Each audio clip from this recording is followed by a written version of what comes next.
noite a todas e a todas e a todos que me ouvem, tanto os encarnados como os desencarnados, aqueles que estão presentes e aqueles que se encontram nos seus lares, nos seus afazeres, acompanhando essa possibilidade que a tecnologia nos dá. Nossa missão nessa noite é fazermos uma reflexão do capítulo 26 do Evangelho segundo o Espiritismo, cujo tema é do capítulo que fala de dar de graça e de graça recebeis, e o nosso item de reflexão fala sobre as preces pagas. E para que nós possamos, só para relembrar essa passagem, que se encontra no capítulo 20 do Evangelho de Lucas, no capítulo 7 do Evangelho de Marcos e no capítulo 23 do Evangelho de Mateus, que diz o seguinte: ele disse em seguida aos seus discípulos, na presença de todo o povo que o escutava: guardai-vos dos escribas que ostentam, passeando com longas túnicas, que gostam de ser saudados nas praças públicas, de ocupar as primeiras cadeiras nas sinagogas e os primeiros lugares nas festas, que, sob pretexto de longas preces, devoram as casas das viúvas. Essas pessoas receberão por isso uma condenação mais rigorosa. Essas são as palavras de Jesus.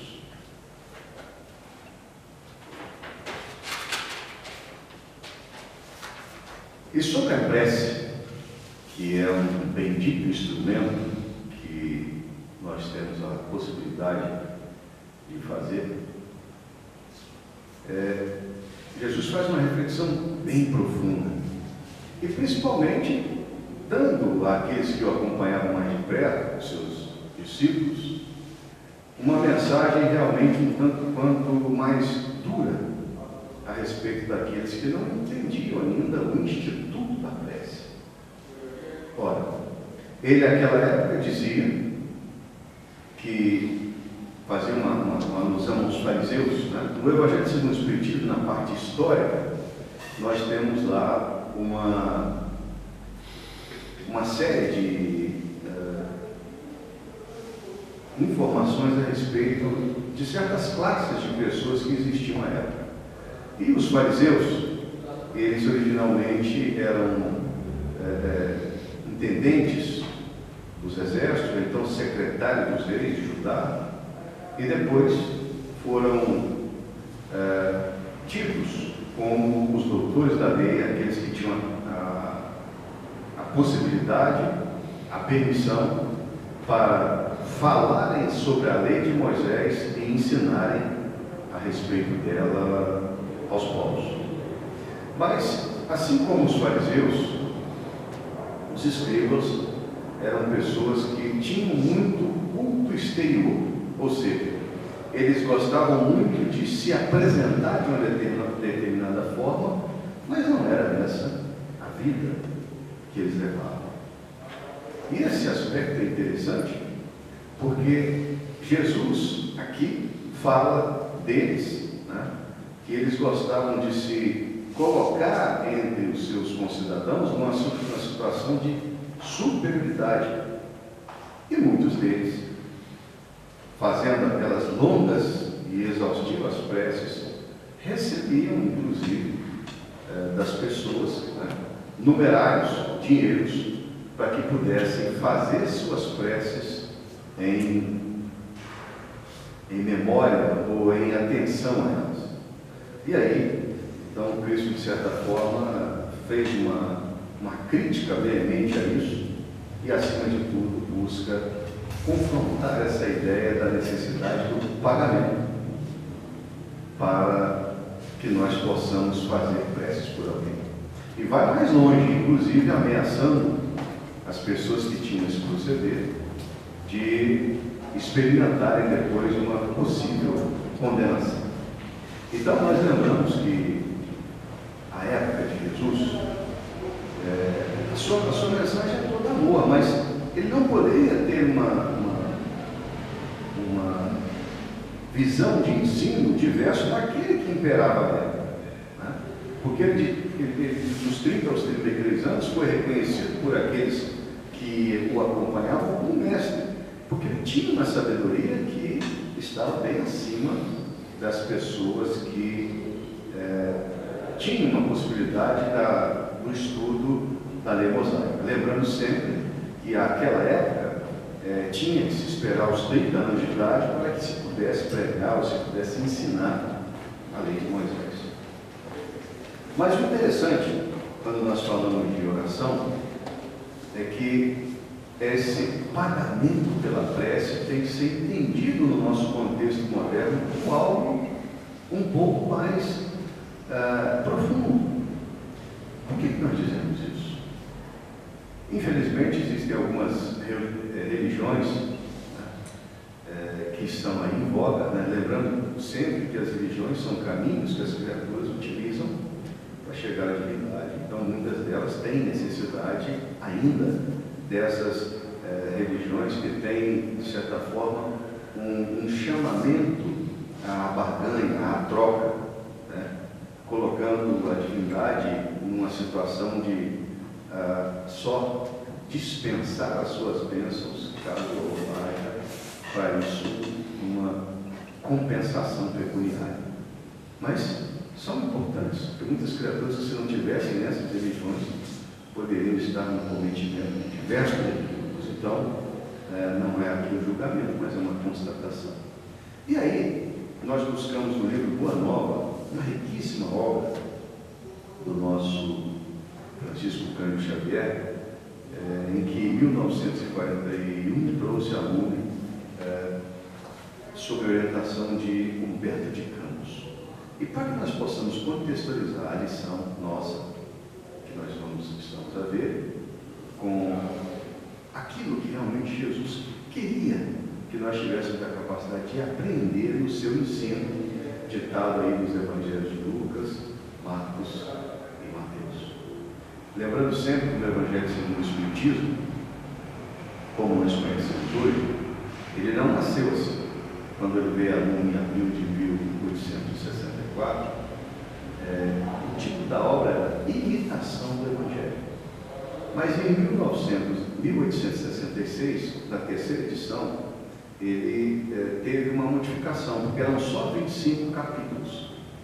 E foram acrescidos mais 3 nesse, e 2 deles, o 25 e o 26, eles são interessantes porque não tem instrução dos Espíritos. Porque na formulação dos capítulos, Kardec traz a mensagem crística, sobre a orientação dos Espíritos, ele traz uma licitação do tema, e depois completa esses capítulos com a instrução dos Espíritos, que buscam então trazer, de certa forma, uma consolidação, um entendimento bem claro daquilo que Jesus tinha nos trazido, até porque a proposta do Espiritismo é ser o Consolador prometido, né?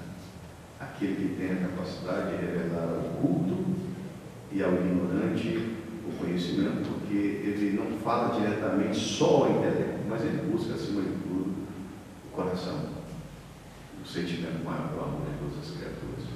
Mas voltando então sobre a prece, Humberto de Campos traz.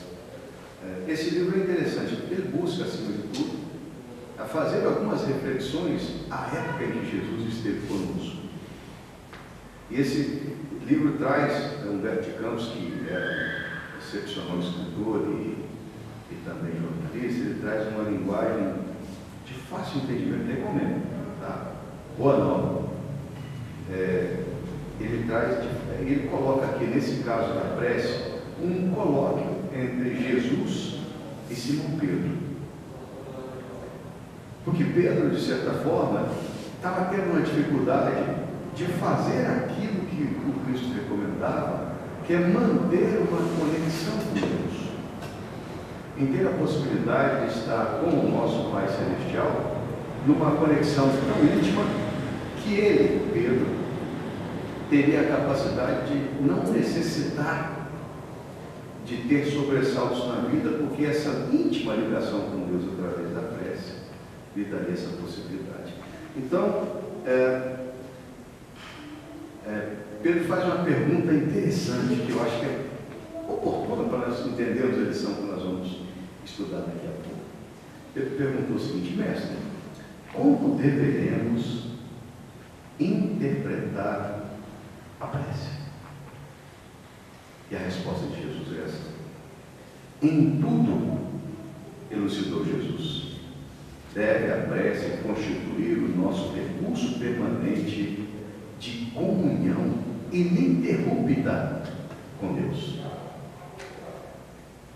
Mas ele pede mais.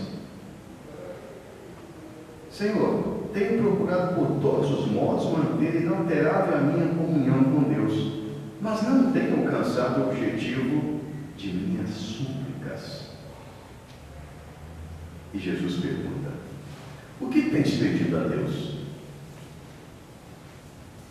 A resposta de Pedro é a seguinte: tenho implorado a sua bondade que aplane os meus caminhos com a solução de certos problemas materiais.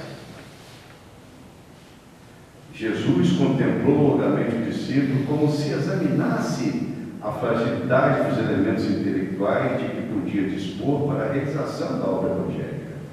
Contudo, evidenciando mais uma vez o seu profundo amor e boa vontade, esclareceu com brandura e convicção: Pedro, quando orares pedindo ao Pai a satisfação de teus desejos e caprichos, é possível te retirares da prece inquieto e desalentado, mas sempre que solicitares as bênçãos de Deus a fim de compreenderes a sua vontade justa e sábia a teu respeito, receberás pela oração os bens divinos do consolo e da paz.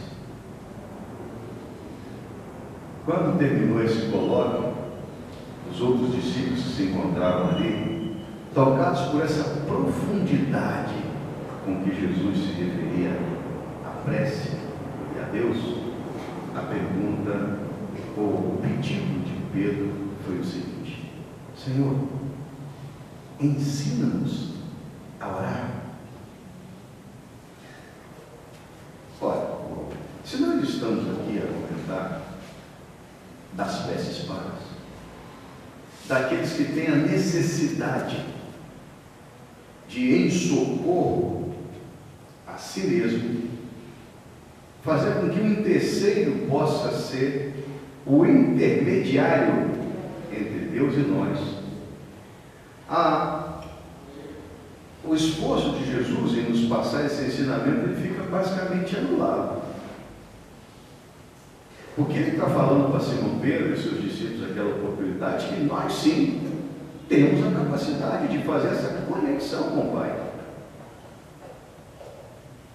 Então imaginemos aquela época em que se cobrava para isso, que muitos daqueles que buscavam o pagamento dos favores daqueles que poderiam fazer longas e fervorosas preces, mas totalmente desmotivadas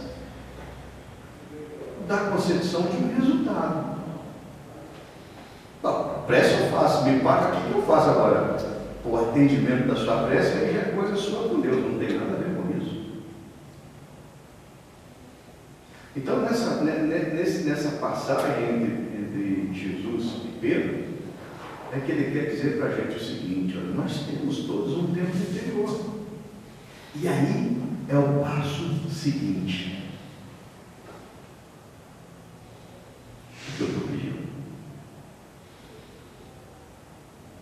E para nos auxiliar nesse raciocínio, mais uma das memoráveis obras da Lavra Mediúnica do nosso Chico, sobre a inspiração de Emmanuel, chamado Vinha de Luz, a lição 35. Que pedes? Uma pequena passagem de Lucas, do Evangelho de Lucas, capítulo 12, versículo 20, diz o seguinte: louco, esta noite te pedirão a tua alma. E a elucidação de Emmanuel ela vai exatamente ao encontro do que nós estamos a falar. Que pese a vida, amigo? Os ambiciosos reclamam reserva de milhões. Os egoístas exigem todas as satisfações para si somente. Os vaidosos reclamam horrores. Os invejosos exibem as compensações que não lhes cabem. Os despeitados solicitam considerações indébitas. Os ociosos pedem prosperidade sem esforço. Os tolos reclamam divertimentos sem preocupação de serviço. Os revoltados clamam por direitos sem deles ter merecimento. Os extravagantes exigem saúde sem cuidados. Os impacientes solicitam realizações sem bases. Os insaciáveis pedem todos os bens olvidando as necessidades dos outros. Essencialmente, considerando, porém, tudo isso é verdadeira loucura. Tudo fantasia do coração que se atirou exclusivamente à posse efêmera das coisas mutáveis. Vigia, pois, cuidadosamente o plano dos teus desejos. Que pedes a vida? Não te esqueças de que talvez esta noite pedirá ao Senhor a tua alma. Essa reflexão de Emmanuel é fantástica. Porque no conjunto de pedir, olha, vejam só, nós estamos falando do Evangelho de Jesus, descrito por Lucas, por Mateus e por Marcos, onde Jesus estava ali fazendo, de certa forma, uma condenação àquelas pessoas que buscavam pagar as suas preces para a consecução dos seus intentos, fazendo com que aqueles que faziam as preces tivessem o seu grau de responsabilidade e aqueles que pedissem até a frustração de não conseguir aquilo. Mas aí a elucidação que Emmanuel nos dá, mas o que nós estamos a pedir? Porque seguramente muitos de nós, pela vida que levamos, não temos a coragem de fazer desse templo interior essa conexão com Deus. Por isso que Emmanuel está falando, mas o que você está pedindo? E nós não podemos esquecer que o merecimento, acima de tudo, a meritocracia, tem que ser levada a efeito. Porque muitos de nós seguramente estamos a pedir aquilo de que não necessitamos. Mais que isso, muitos estamos a pedir aqueles bens, aqueles favores que serão exatamente o motivo das nossas quedas. Se não vejamos, muitos de nós estamos pedindo a Deus coragem. Mas não seria necessário, ao invés de pedir a coragem, pedir a Deus as situações de nós colocarmos a nossa coragem à prova? Muitos de nós estamos a pedir a Deus os bens materiais, quando a vida nos dá a oportunidade de agradecer a Deus por não ter a falta de muitas coisas. Então nós não estamos aqui ainda habituados a pedir. Por quê?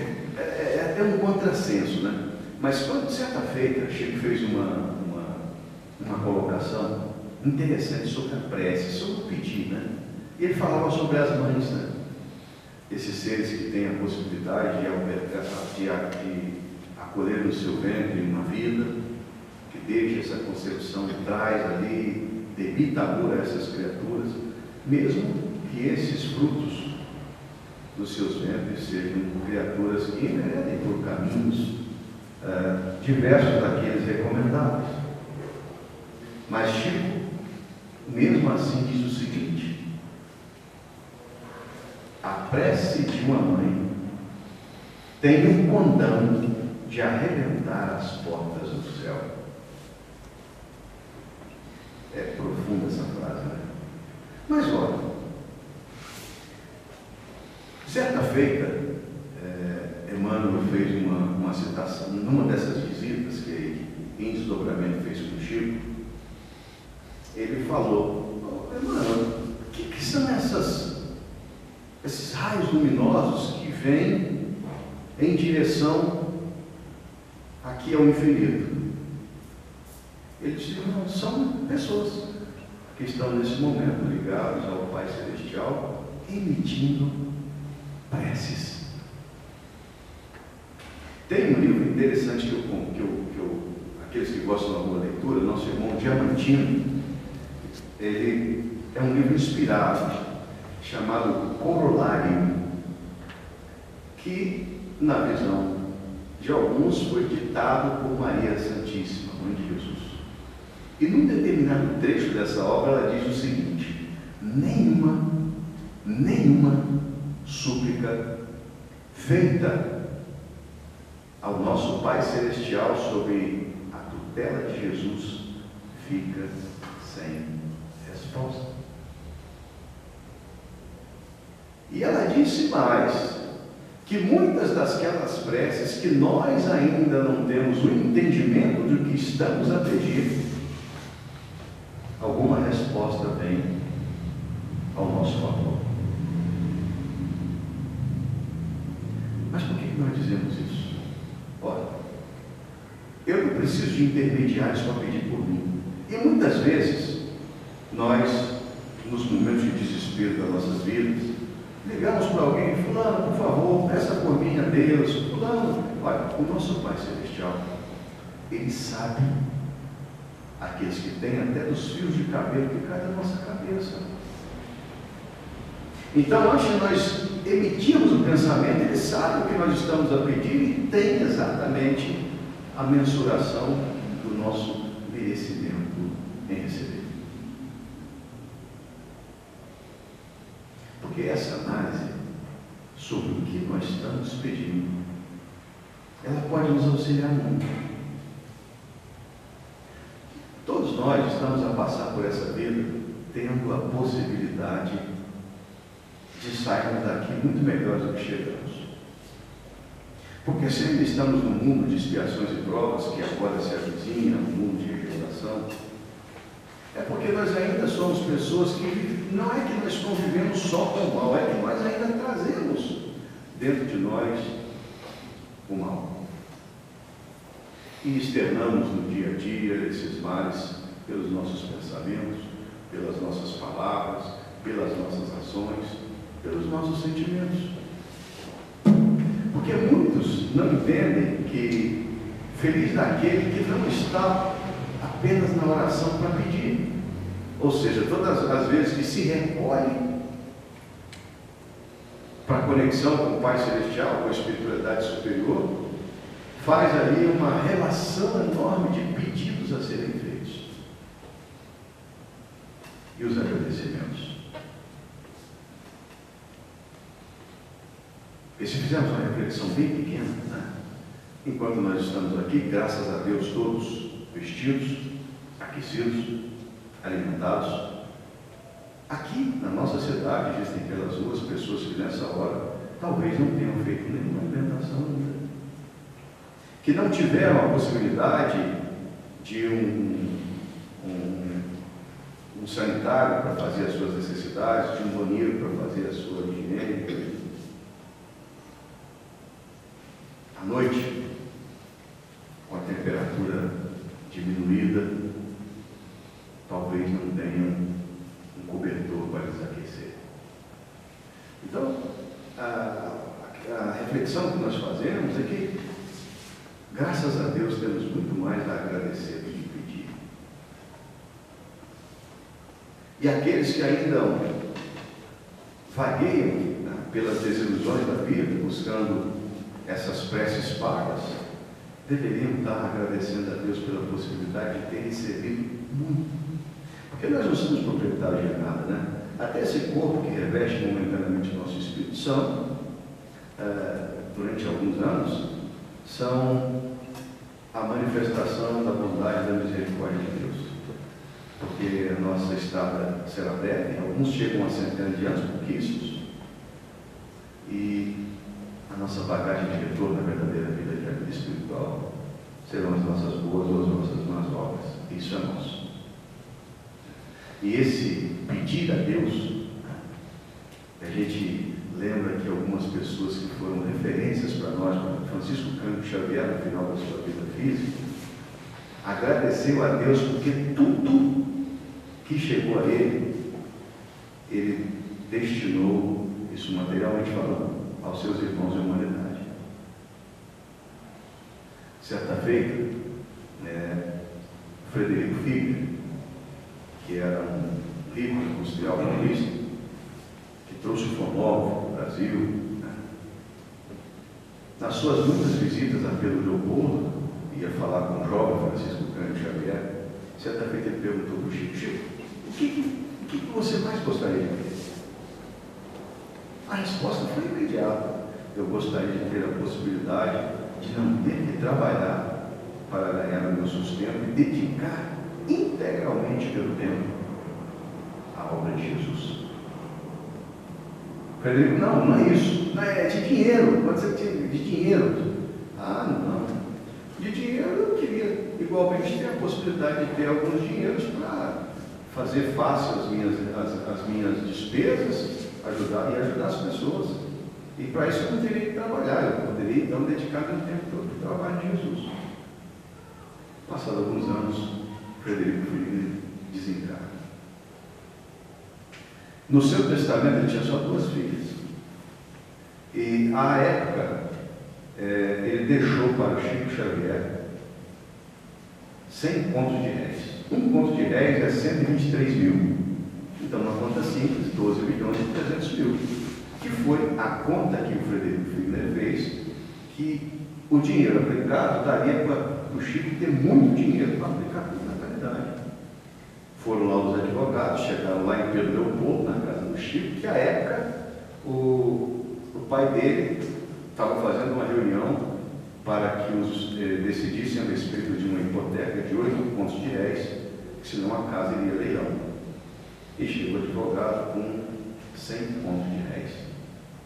Quando entregou o cheque para o Chico, ele falou assim: o que você quer de mim? Ele falando com o cheque. E se recusou a receber o dinheiro. Foram 3 tentativas, até que na última, o Chico Xavier, porque as filhas de Frederico queriam que ele pegasse, que o Chico pegasse o dinheiro, porque era aquilo para elas, que amavam o pai, era o desejo dele. Elas queriam satisfazer, mas ele não aceitou. Esse dinheiro foi doado para a Federação Espírita Brasileira, que usou todo esse recurso para a divulgação das obras espíritas. E nós, o que estamos pedindo? O carro novo, a casa nova, são coisas interessantes, sim, e são necessárias, por que não? Mas o que mais que nós temos pedido? Quanto temos pedido a Deus de tolerância, de paciência?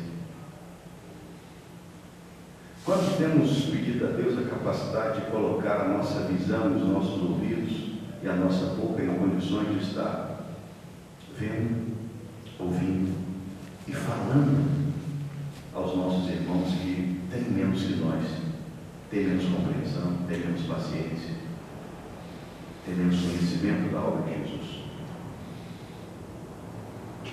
Porque a reflexão é essa: aos que vivem mercadejando em nome de Deus, desde o final dessa vida já terão não essa condenação, mas terão aquele sentimento de que Jesus, que foi toda bondade, toda doação, a sua vida foi dada para que nós a tivéssemos em abundância. E que Deus, Ele contempla igualmente os seus filhos com todas as possibilidades. As bênçãos de Deus para a humanidade inteira não são conseguidas à base do pagamento. A misericórdia de Deus é gratuita. Nosso desejo é que essa misericórdia de Deus possa chegar no lar de cada um de nós aqui, encarnados e desencarnados, daqueles presentes, daqueles que nos ouvem, entre eles a minha filha Ana Luísa, lá do Argentina, o beijo do pai que te ama. E que todos nós que estamos passando por esse momento dessa pandemia, que tenhamos a possibilidade no nosso colóquio com Deus de ajoelharmos espiritualmente, solicitarmos ao Pai Celestial que nós tenhamos a capacidade de aprender com essas adversidades a sermos mais fraternos, a sermos mais irmãos. Que nós possamos entender que esse Deus de bênçãos vai, pela necessidade de evolução de cada um de nós, tirar alguns de nós, tirar no sentimento egoístico, né? Desencarnar alguns de nós próximos. Mas a nossa vida, ela não é aqui. Nós somos apenas espíritos numa vivência humana, nós vamos para lá. Então eles não vão se separar, nós vamos anteceder a derradeira vida. Que a misericórdia divina faça-se presente com aqueles que infelizmente perderam uma visão humana, né? Perderam os seus familiares.